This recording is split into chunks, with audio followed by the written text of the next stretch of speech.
Hey guys, it's Pastor Jimmy here with, Pastor Mark.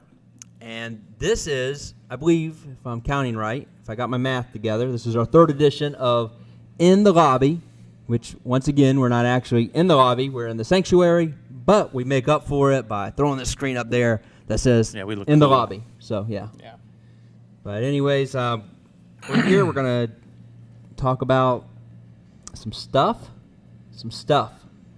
Hot topics. Yeah, so- Hot topics. That's where we're trying to lean this podcast towards. Hot topics, things that aren't generally discussed and open, especially on Sunday morning or from the pulpit, even though John Welborn told me that was absolutely the wrong terminology to use, that those aren't actually called pulpits. They're actually called lanterns or laterns. Oh, I don't know. I always thought it was kind of silly. A podium? Pulpit. It sounds like something that would be like for puppets. Yeah. Like pulpit and with puppets. Pulpit, Puppet, or pulpit. podium. A I don't podium know. is actually something you stand on. Oh, I don't know. Right. I don't know. I use a table Let me look it because up. I'm cool. But anyways, you're going to look it up? That's what we're going to talk about? Yeah. Everybody's already turned us off. Yep. Exactly. Anyway, so we want to hear from you guys. We've heard a lot of great feedback. Oh yeah, I love it. You guys should do it every week, which we're going to try to do.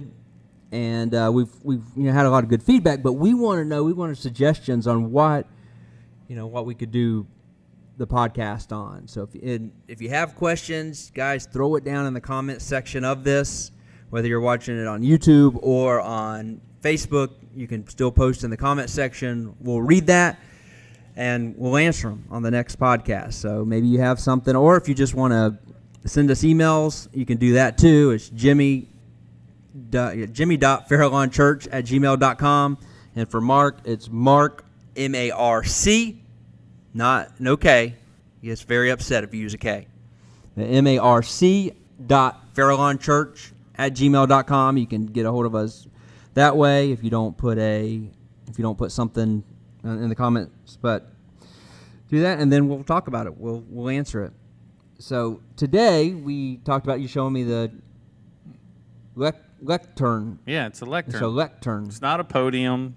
It's a lectern. It's a lectern. That's the name of it. A podium's something you stand on. Okay. All right. So from now on, How about a pulpit? What's a pulpit? pulpit. I don't know. It's a lectern. 'Cause that's what that is. All right.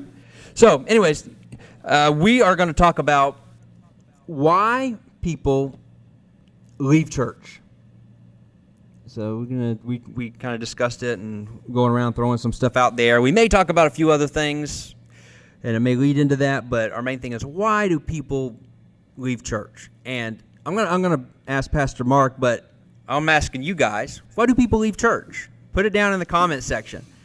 What are some reasons that, maybe even reasons that you've left church or your friends or something? So why do people leave church? So I'm going to ask you, Pastor Mark, why do people leave church? I don't know. I don't think I can speak for everybody. I know as I've been kind of breaking into that discussion and looking at different reasons why people have left the church, some pretty big names. Big name people have left the church too. I guess we can probably go with some of the more common reasons, because there really is a multitude of reasons. And not every reason is going to identify with the church you go to. So you really can't put that in perspective. This is just really a generalized topic to talk about. But I think a lot of people think the church is getting to be too commercialized. I think a lot of people feel like it's just a big show that's being put on now. There's no heart and soul being poured out into it. I think people struggle with that. A lot of people also don't like when a church starts to grow either. They like to keep it small. That's an issue if a church starts to grow. And all these reasons, I think, are wrong, but them are just some of the reasons. I know administration-wise, some places that can just turn people's nose up because everything is just basically every I is dotted and every T is crossed, which you think would be a good thing, but sometimes I've seen it in churches where that took the lead. The Holy Spirit never took the lead. And administration just drove the heart of the Father right on out the door of the church because it had to be this way. So anyway, there's a few topics. I want to go back to the one you said is sometimes, and we've seen it happen, where someone comes into a small church and, what they consider small, or maybe even when it starts in someone's home or something like that. And by the way, I just say this is, I love churches that are in the home. When we started the Blueprint Experience, we started within a small group that was in the home. So I love that because there's an intimacy that you can have and that just happens. It's just a different dynamic. So I love that. I'm definitely not going against that, but I've seen it where people, they like that, and there's nothing wrong with liking that. But then as it moves on, and they kind of like the idea of it growing, and get excitement about it, but then once it does, and you look around, you're like, whoa, I don't know a lot of these people. And there's that uncomfortable feeling. Why do you think that happens? Because I think, you mean when it starts to grow? Yeah, why? Because it's starting to grow. I think because people don't have a sense of value anymore.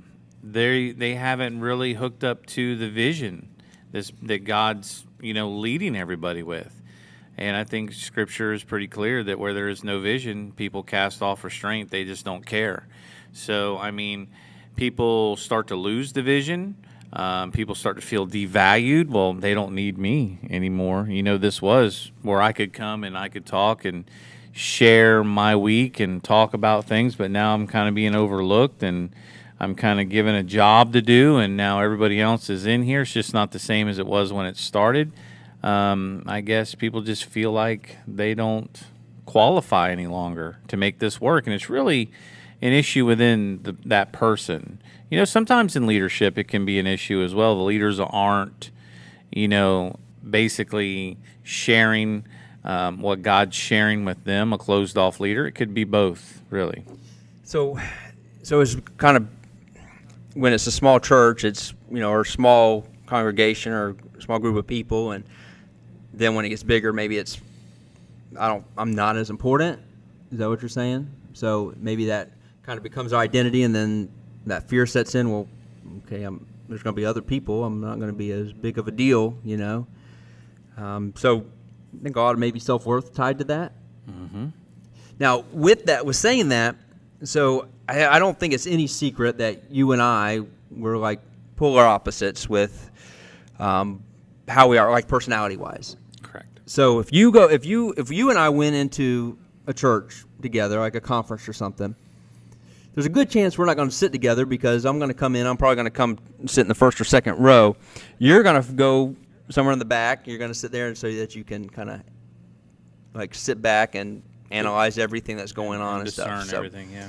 So with that, a lot of times I'm more comfortable with in a larger group of people than you are. So the reason I'm asking this is it, okay, it's getting bigger now. Okay, there's a lot of people, and that whole thing is like, man, I didn't sign up for this. Like, now I can't even go up to Pastor Jimmy or Pastor Mark and talk to them. I can't even go up to you. Before, I could just talk to them and sit there for an hour. Now we got all these other people, and, it's, stuff like that. So is there ever an okay time, I guess I'd say that, where it's just like, well, I wanted something small and intimate, so now there's 1,000 people, so I'm out. Is there ever an okay time to be like that? For the parishioner or for the leader?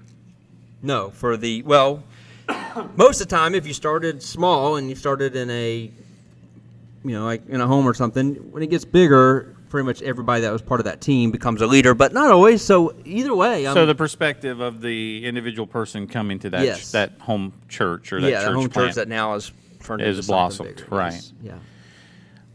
Is it okay for them to say, well, each individual person has to, people according to their maturity level are going to jump around. and a lot of people, when they're in that immature stage, they jump from church to church to church to church, and they'll always find fault with certain things, and they'll move to the next church, and then they'll be part of division in this church and move to the next church. I mean, that's just that adolescent stage. You'll always get the church hoppers. I planted churches, and to be able to see that and know that, and that's okay. You got to let them go. I think it's okay, and I think that there is. Just like there's different levels in baseball teams, there's different levels in churches. And I think the higher you go, the less amount of people there will be.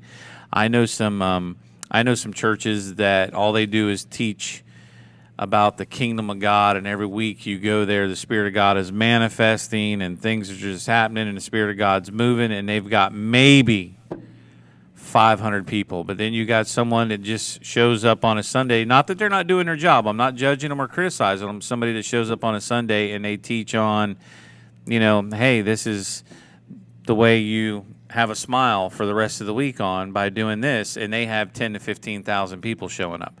So I think there's different levels of churches that will suit different people of where they're at, and that's just my opinion. There's so many different aspects, and that's one of the things I love small groups. We both do. We've talked about that a lot, and there is a lot of bigger churches they have where they have their Sunday services, but then throughout the week they have the small groups, the small connect groups, or whatever it is that they want to call them. They go by different names, but then it still has that intimacy time. So I think that is important. I think that it's even when it gets bigger, but. And two, we've talked about it. When God starts putting something on your heart, that don't necessarily mean it's, hey, it's time to leave. It's like, okay, we've lost something here, so maybe it's where, hey, you just go to the pastor, go to somebody and say, hey, you know what? I'd be happy to start a home group. I'd be happy to do that. A lot of times God puts something on our hearts, and then we want to just take it to the pastor, take it to the leaders, drop it in their lap, and walk away and say, oh, it's not my problem now. And then when nobody does anything about it, or if they do something about it but it looks different, then they get all upset because it really wasn't supposed to be dropped in someone else's lap. That was the vision that God gave you. And a lot of times I think if he's given you something or points out a problem, he's also going to give you the solution. So, a lot of times we just want to walk up to someone and say, oh, this is the problem here. Oh, we lost this here, and then drop the mic and walk away. And it doesn't happen. So, how about the people that go to other churches that come to your church? That was a big deal too. When I first planted a church, my associate pastor was a truck driver, and so every other month his schedule changed, and so that would give him certain days off, and he was on a rotating schedule. And so when we first planted this church, the only day we could have service was on a Saturday. We couldn't have it on regular Sundays. And I'm telling you what, we packed this place out. There was standing room only with a church that just opened up its doors. Packed out. And the majority, 90% of those people went to other churches on Sunday. And if you talk to them, they were never going to leave their churches on Sunday, but they just enjoyed coming on Saturday night there. And then when he got his schedule moved around and we could officially start on Sunday, crickets. It's like we had to start over, building from scratch. Yeah. But all those people were being ministered to at our church. That was the thing. They were being ministered, bringing their issues and their problems to our church, and then putting on a church face at their church because they didn't have that intimacy at their church that their mom and dad grew up in and that their grandparents grew up in. And it was a family church that they were obligated to go to on Sundays, but they really didn't have no way. There was people hurting, crying out. They were gladly going somewhere else, sharing all their stuff because they couldn't. They had to put on that face. Yeah. Did you ever have any with doing that? Did you ever have any opposition from the other pastors that were having it on Sunday, and they're like, man, I don't want my people, and that's a big pet peeve of mine is when pastors call, my people, but I don't want my people going, to another church. Did you ever have any opposition like that? They personally never said anything to my face. When I was in surrounding committee or showed up to a board, a community board with them on there to talk about community issues, they would turn their nose up at me. Yes, but they would never say anything to me, and I never really caught any gossip or any wind of them saying bad things about us. But they gave us the cold shoulder. They didn't even look at us like we were anybody. You know, that's that Saturday church. Yeah, they treated us like poop. So yeah. Do you think that maybe like if you would have sent them a recording of you speaking or something, they'd have been like, "Oh, dude, this guy's no threat," and then they would have been okay and warmed up to you? Like they're like, "Okay." Well, if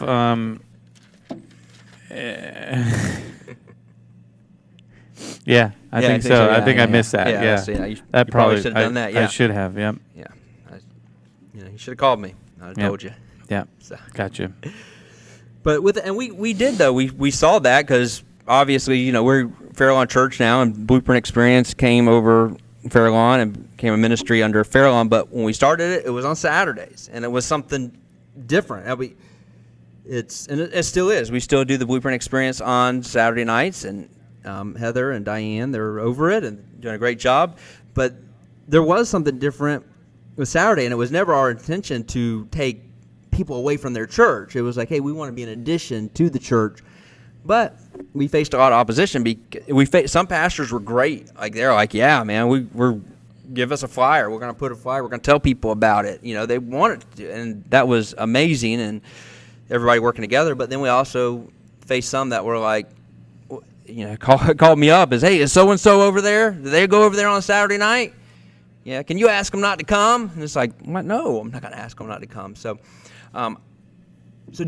with that, is it ever, do you think, as pastors, and talking about not really just us individually, but as pastors grouping us into it, do we sometimes like just miss it and just drop the ball with thinking, hey, it's all about what we're doing, and a lot of times you start, I don't know if you've ever been in a situation, when you get in a relationship, if you are real clingy and man, you're calling up every minute, hey man, hey, what are you doing? Hey, what are you doing now? Dude, I just talked to you like 2 minutes ago. And you just become like that. Do you think that ever happens where we try to grab someone and pull them close so that they don't leave or whatever, and then by doing that we push them away? Oh, absolutely. What scripture comes to mind? One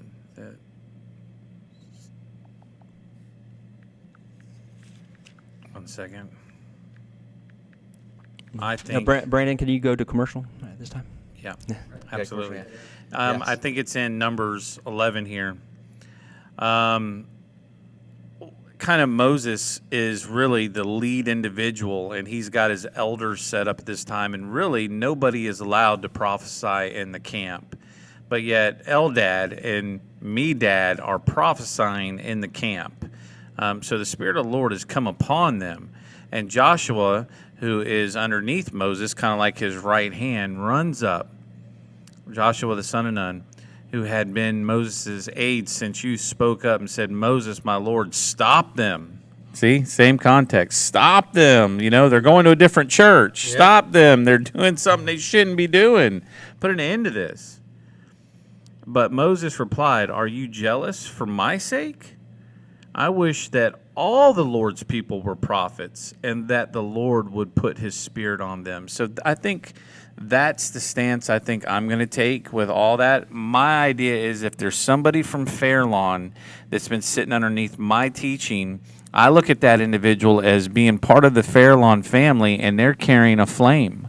I feel like they're carrying a flame, and if they decide to start going to some other church on Saturday night, in my mind, they're going over there and they're just spreading and fanning that flame with what they've been given here at Fairlawn. And my heart is for it to catch over there, and the next thing you know, for that church to start being empowered and for that church to start seeing signs, wonders, and miracles. And that's kind of how I see it, just like Moses said. I wish that all people could prophesy. Are you really jealous for me? You know what I mean? Is what he's saying to Joshua here, Yeah. And I wish, that's kind of, it's all perspective, really. Or I can be like, I can't believe this guy is going over there. He's a traitor. He's not loyal. He's going over there. He's, we're just not going to get his tithe income check every month, whatnot. It's just ridiculous, some of the things that people think. Yeah. They start just relying Just on real that. Oh, yes. insecurities. And that happens a lot. It's like when I was in an internship program, when I was younger, the pastor that I was under, he always made it a point, hey, I don't want to know who gives and who doesn't give. And I've always followed that. I really admired that because a lot of times people feel like, hey, I'm treated different whether I give a lot or I don't give at all and stuff, and it shouldn't be that way. And the reason they feel like that is because they've been treated that way before. And yeah, that happens a lot. Is, oh no, I'm going to lose that. Am I going to still be able to have a salary? Am I still going to be able to keep the lights on and stuff like that? And because we become dependent on the people more than we do God, and just focused on that. So you said, like, if it's Saturday, if somebody else from Fairlawn was going somewhere else on Saturday, which you shouldn't be, you should be coming to the Blueprint Experience on Saturday. But anyways, so let me ask you this, though. We don't have service on Sunday nights. Does it change anything if it's a Sunday night? No. How about if it's somebody from the church is like, hey, I'm going to go visit this place on a Sunday morning? Or we have two services on Sunday morning. We have a 9 o'clock. How about if they come to Fairlawn at 9 o'clock and then they go somewhere else for their 11 o'clock service? Does it change? Yeah. I love it. How about if they just say, you know what? I was here last week when Pastor Jimmy spoke, and it was great, but I know Pastor Mark's going to speak this week, so I'm going to take it off, and I'm going to go over here to this other church. How about that? I love it. Yeah. I'd absolutely love it. Yeah, let them carry the mantle over there, carry the spark, fan the flame. Yeah. Let it spread through the community. Yeah. So yeah, that would be my heart behind it. And if people wanted to leave and they felt like they were called to go somewhere else and fan the flame, then that's what it's about, and I would bless them out. Yeah. Absolutely. And we've talked about that, and we've done that. Yeah. Someone says, hey, and you come to us and say, hey, we don't feel like we're supposed to be here anymore. We think we need to go over there and stuff. It's like, yeah, let's bless you out. Let's not just have it where you just go somewhere and we don't hear from you or whatever. And then, it does. I think it just puts a bad taste in people's mouths when, hey, you know what, I'm going to go somewhere there. I mean, I guess pastors, would we rather somebody say, hey, you know what, I don't feel like Fairlawn's where I need to go, but you know what I'm going to do? I'm just going to start staying home on Sundays. I'm going to sleep in, and then around 1 o'clock in the afternoon, I'm going to go hit up the bar, and it's like, oh, okay, at least you're not going to another church. Well, let's talk about this. I know me and you kind of see differently, and that's good. We want many different perspectives. We see differently on people leaving the church. No, we talk about leaving the church, like when you talk about the church in general, because when we talk about the church, a lot of times I think I'm talking about the church, not necessarily Fairlawn, but the church in general. As no. I'm talking about like the church. Like somebody walks up and says, "Okay, Pastor Jimmy, God has told me that I need to go to this other church over here." I think your mindset and my mindset would be, okay, well, at this point, let's bless them out. You know what I mean? I think at that point, it's already gone past the point. Right. But I think with proper training, the ideal situation, and it's not a control thing, the ideal situation with proper training would be they would come to us as spiritual authorities, the authorities that are protecting and serving them as leaders here. They would come to us and say, hey, man, Pastor Jimmy, Pastor Mark, would you pray with me? Because I am thinking that, I'm feeling that I'm supposed to go to this other church. I really don't know yet, but can we confirm this? Can we pray together? Can you seek the Lord on that behalf for me? And let's all reconvene back and talk about this. I don't want to make a wrong mistake. You guys, are over me. And you guys are going to be, hearing different things or hearing the same thing or whatnot. And I believe that that's very biblical. And I think there's a process in that. But if it gets to the point where they're like, hey, God already spoke to me, I'm out, I'll see you later, then you just bless them out. But I'd like to get to the step before that. Yeah, I think it's a very good point. I don't know where it is that you're saying that we see differently on. Well, yeah, I don't know. I'm just saying, like, because there's things when people walk in the doors of the church and they have put themselves underneath my authority, the Lord reveals things to me. I see things they don't see. Things that's going on in their life is revealed to me. Their heart is exposed to me because I'm the authority figure and I'm seeing things that they're not seeing.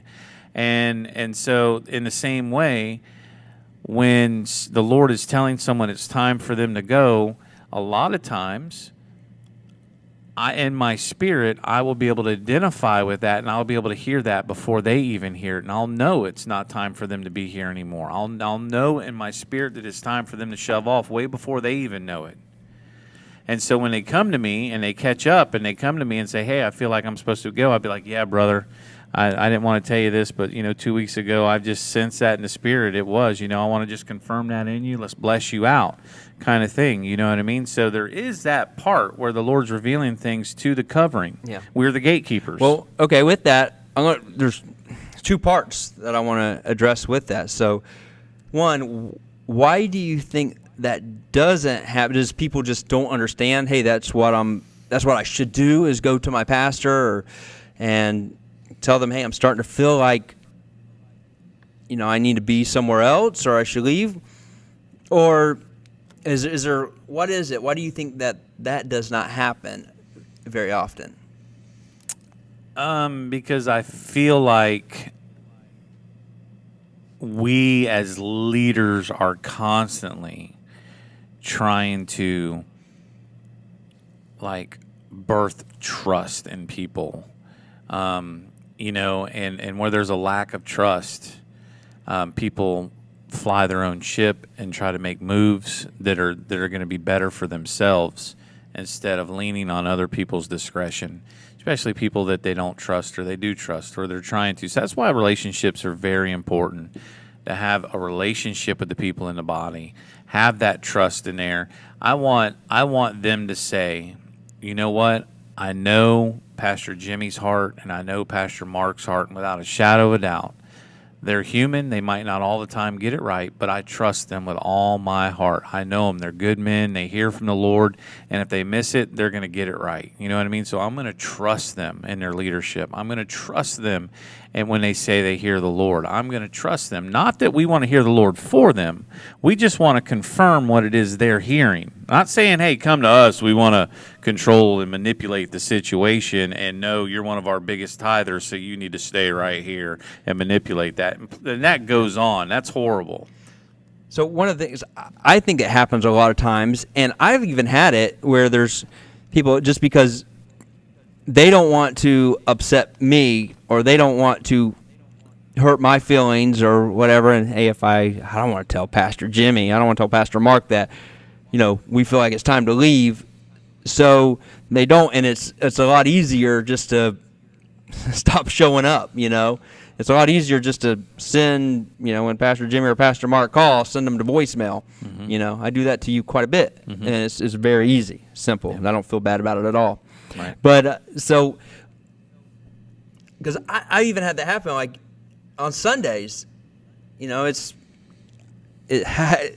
people say, great message, Pastor, and I'm thinking like, you slept through like 3/4 of it. I saw you, You're like, all right, well, tell me what I spoke on, But I thank God that I have people also in my life and that are a part of our Farallon family and a part that will come up and say, dude, Pastor Jimmy, I don't even know where that message sucked. Like, it just wasn't there, I have one friend of mine that's been coming to Blueprint and everything that is part of our Farallon family, and that person has a lot of times, I didn't even notice I did that when I spoke. A lot of times I would look down, mm-hmm. and so they told me like every single Saturday, it's a good message, but you got to look up, and stuff. Mm-hmm. So, and I still do that. Now everybody's going to notice when I do that, but it's good to have those people that will just be honest, but do you think that happens a lot where it's just like, I don't want to hurt the pastor's feelings. I don't want to upset him. And I think a lot of that is because so many pastors use that guilt card too. You know, it's like, why? Oh, you don't. What's wrong with me? You don't like me? Did I do something to offend you? It's like, you know, so they kind of cover it up. And so do you think that is a reason that happens a lot? Yeah, absolutely. So now on the second part of that, you're saying a lot of times that God's revealing to you the people that, you know, just the lives and what's going on. And sometimes, you know, hey, it's time for them to leave before they even say anything. So what is it, and I agree with you, that happens, but what is it then, as us as pastors pointing the finger on us and other pastors, that keeps us from going up to someone saying, hey, you know what, you know, God's been speaking to me, and, you know, you could be a big benefit over here.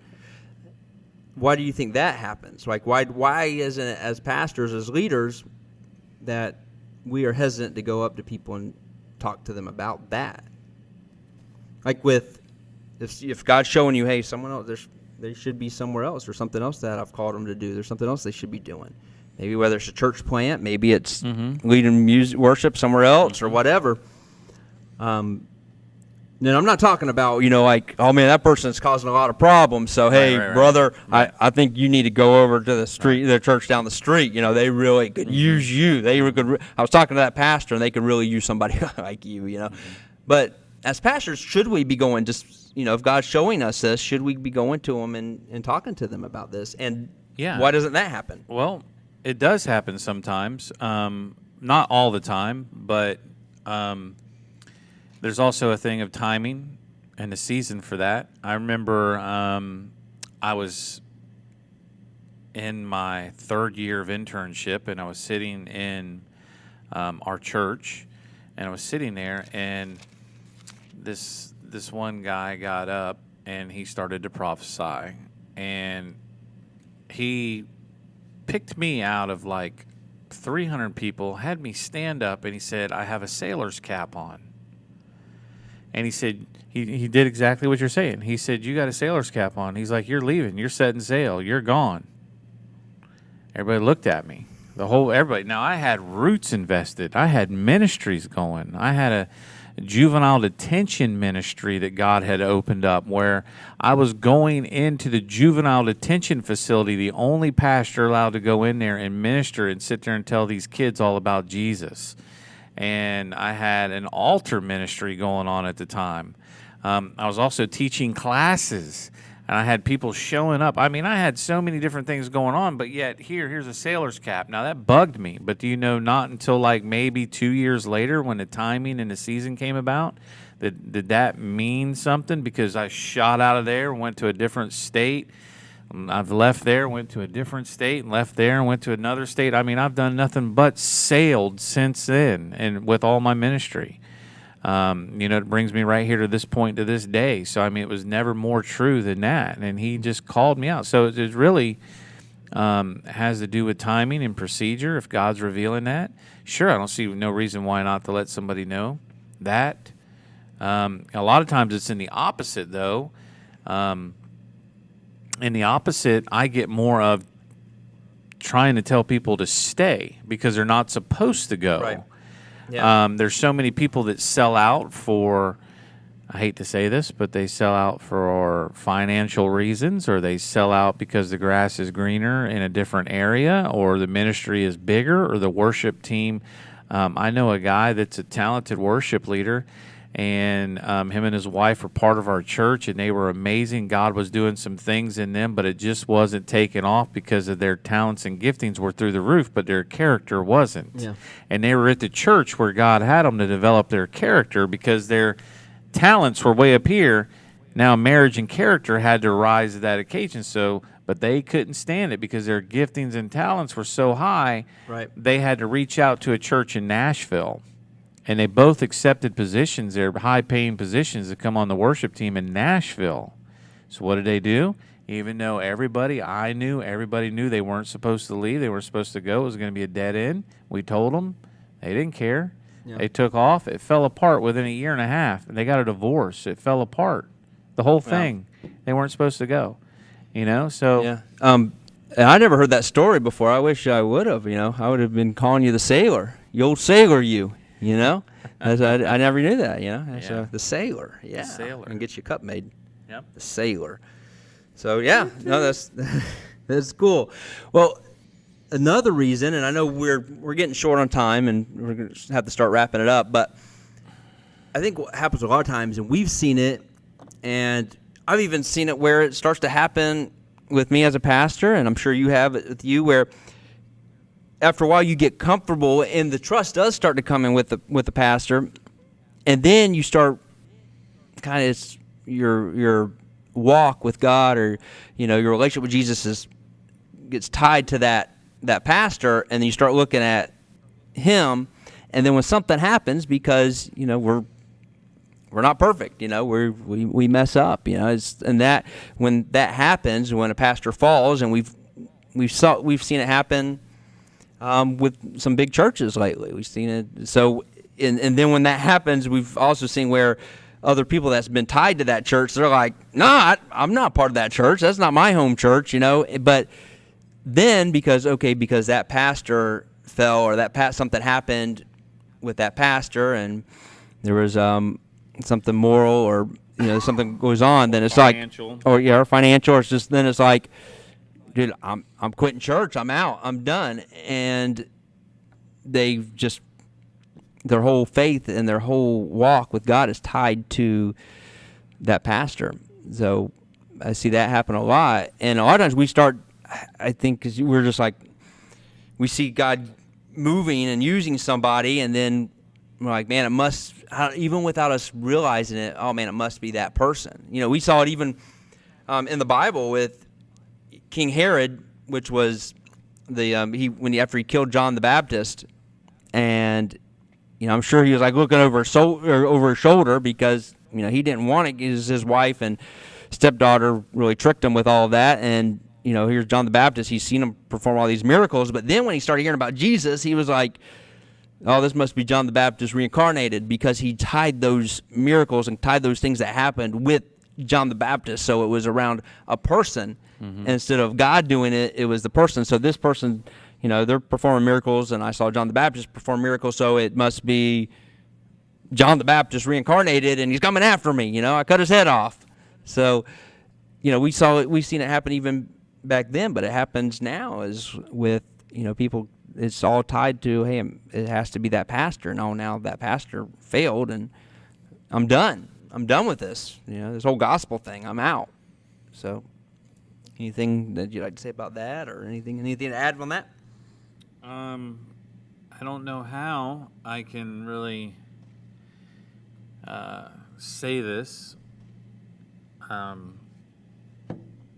but I think, again, it goes back to maturity. Yeah. It's tied right back into maturity, and that certain people need to grow up. And I know people that are absolutely cannot stand a certain ministry because they see the amount of money that flows into that ministry. And they judge, and they compare, and they look at the homes they live in, the ministers live in. They look at the cars they drive, and they say that they don't need those, and how dare them, and that money could be well spent somewhere else, and they're robbing the ministry. And these are just blanket statements. Some of them could have been caught in theft. There's many different examples, but I think it's just it goes back to a maturity issue, because again, you don't know what that ministry brought in that year. You don't know how much that ministry, unless you've seen the books, has paid out and gave out that entire year. You don't know that pastor went and wrote 2 books last year and took and gave half of the proceeds, and then bought his house and his cars on the money that he made off of the books, and he didn't take anything from the ministry. So, I mean, these are just blanket assertions that people make out of just ignorance. I mean, the kindest way I can say it is just grow up.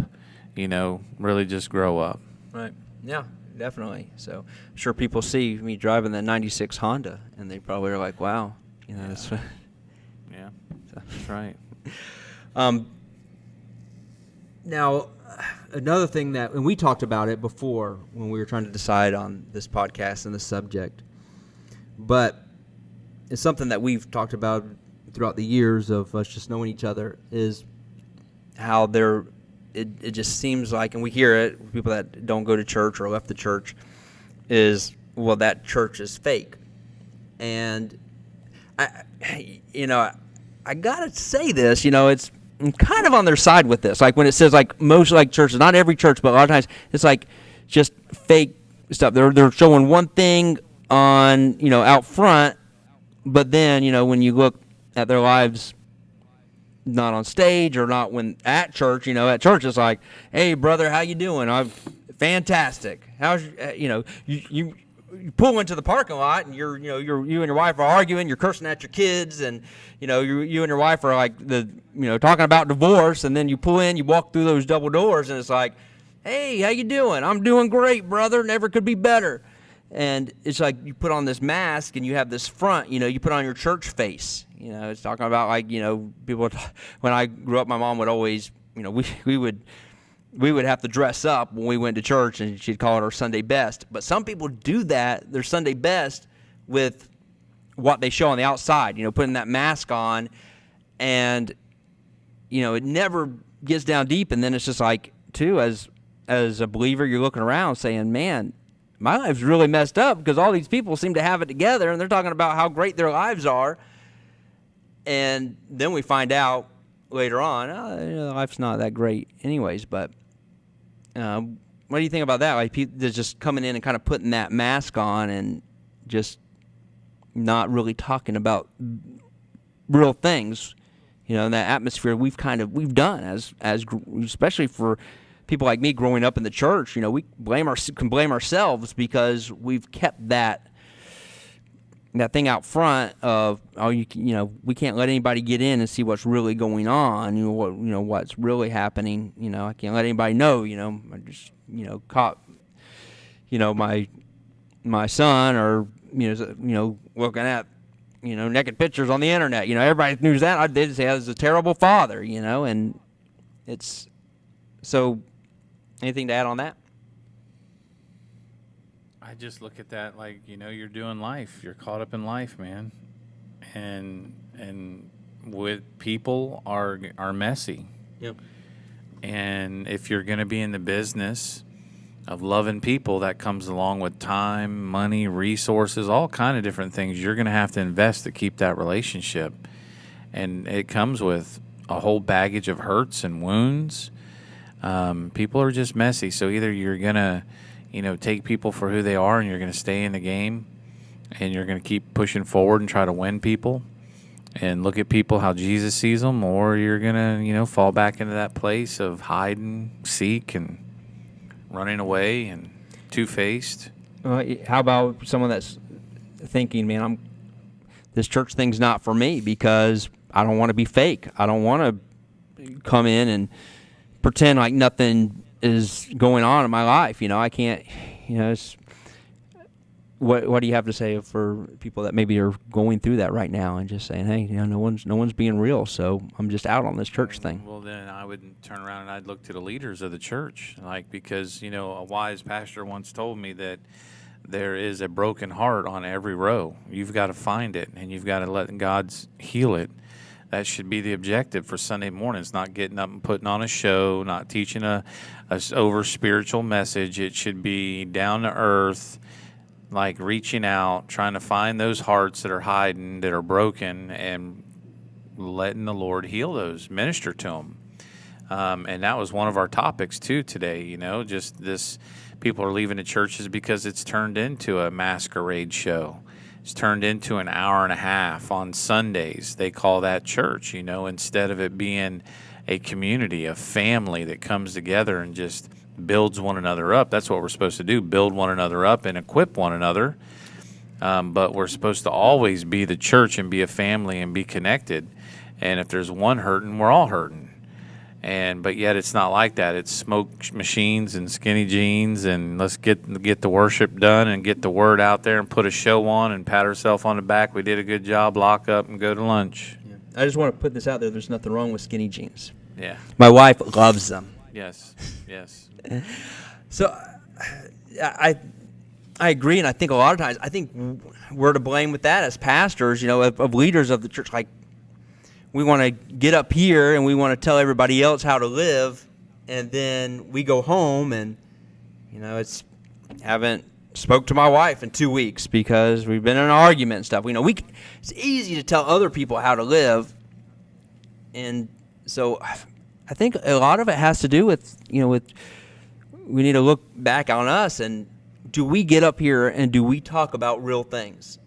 Is like what we're going through, and have we set an environment where they can do that? I mean, if I get up here as the pastor up on stage and I'm talking about, hey man, I messed up, this week, somebody pulled out in front of me and I cursed them out, and stuff.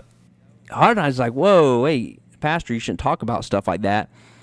But maybe we should start. Maybe we should be talking about stuff like that, because then people that walk through these doors are like, whoa, they're real people. And then maybe that would solve that whole issue where, we put the pastors and the leaders up on a pedestal as up there with God.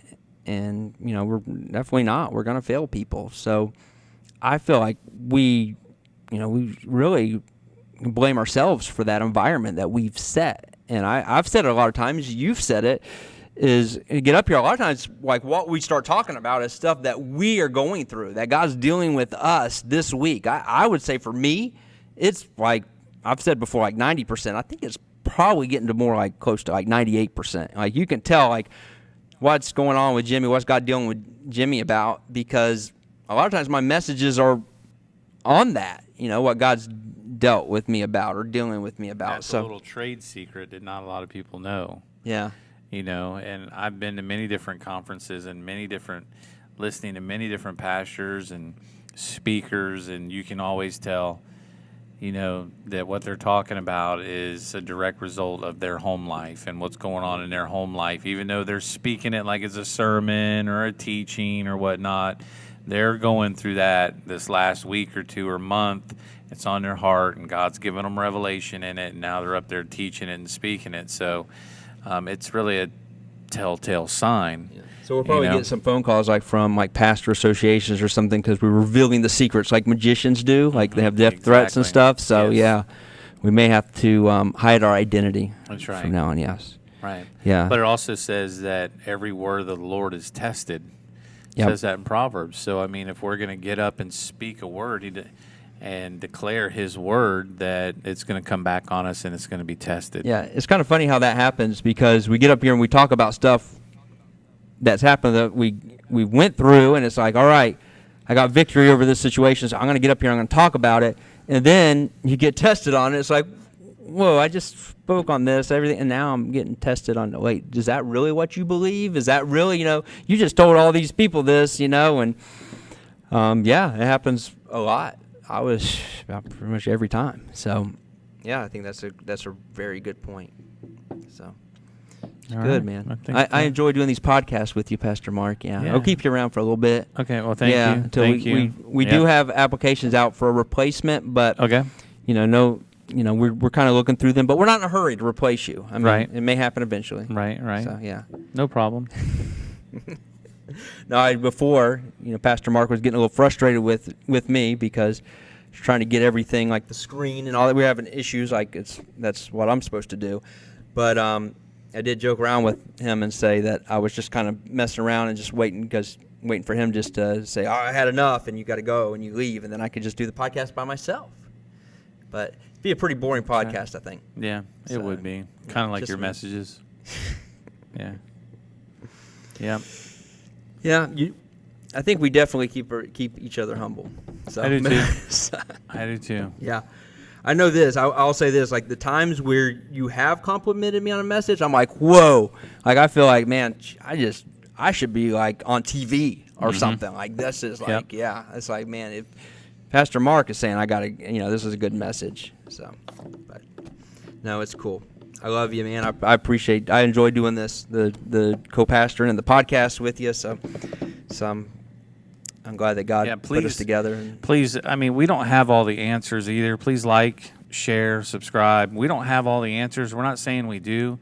But, you guys might have a piece of that puzzle that we need to hear. You guys might have a comment that can just bring revelation to us and make us better. So please,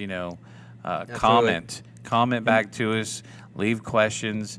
edify us by telling us something, that we need to hear, the Lord's put on your heart. We love you guys. I don't think either one of us would be, if something happened, we talked about something, and someone posted something or sent us an email or called us, and I don't think either one of us would, I think both of us would be like, whoa, we missed this. We got this wrong. I can't believe this, and so, yeah, don't feel like you can't contact us and talk to us and, talk about it. So we enjoy that when that happens because, one, it shows us people are really listening.